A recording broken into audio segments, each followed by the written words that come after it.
Hello guys, andito pa rin tayo sa JK Works. Yan, ito pa rin yung ating Project Wave 100. Yan, medyo madumi yan guys. Yan, nag-uulan ngayon dito. Yan, hindi ko pa nililinisan pero may ilalagay muna akong pyesa. Yan, para dito sa Wave 100 natin. Project Wave 100 natin guys. Yan, meron akong biniling pyesa. Yan, para hindi sa mga makikita yan sa crankcase natin left and right. Para dun yan. Kukunin ko lang yung parts pero bago yun guys, gusto ko lang sabihin na yan guys, available yung mga lining natin. Yan, available yung mga lining natin. Add swap clutch lining para doon sa mga naka-scooter dyan. Meron tayo sa mga Click, Mio, Aerox, Zenmax, Airblade, Honda Beat, Mio Salty, Mio Sporty, Mio Soul. Yan, meron tayo yung mga lining na yan guys. Yan, yung iba dyan, ito lulutuin pa lang natin, tsaka to lulutuin. Yan, dalawa lulutuin, ito okay na ata. Ito yan, siyempre bago. Meron pa tayo itong nakasalang na tatlo clutch lining para sa ating mga Honda Click, Aerox, NMAX. Yan, MIUI 125 meron yan. Ito na guys, yan ating crankcase cover. Yan, Honda yan guys. Yan, original Honda. Yan, siyempre yan, original parts din ang ilalagay natin. Ito munang parts mga ilalagay ko guys. Soon yung iba. Inisa-isa na rin naman natin yung mga ilalagay natin eh. Yan, original na right crankcase cover. Yan, parang heat guard na rin yan guys, para hindi mapaso yung driver. Kasi umiinit yung crankcase natin eh. Ito naman yung isa natin, CNC na heng. Yan, Thailand din yan guys. Yan, ay may price pa. 250 baht ata yan guys, parang ganun. Yan, CNC.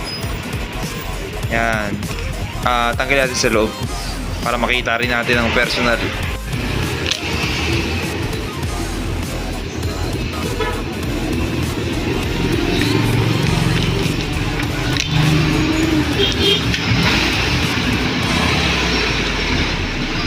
Yan guys, ilalagay ko na to. Ito yung sa may silipan ng timing mark natin. Yan, ito naman yung sa may ikutan ng magneto natin. Yan, pagkita timing natin siya. Ito yun guys. Yan, tatanggalin ko lang yan. Tapos yung o-ring yan guys, kailangan natin ilipat yung o-ring. Kasi pwedeng pasukin ng alikabok o pasukin ng tubig to guys. Yan, importante yung o-ring natin. Wala naman, tutulong lang is dito pagka tinanggal natin. Pagka nagkaroon na lang sa mga Wave 100 natin dyan, XRM o mga Rusi na kapares ng engine guys, meron tayong problema. Oil seal natin na papalitan. Yan, kakabit ko na to, tatanggalin ko lang to guys. Yan,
yan guys ha, tutornilyuhan ko na lang.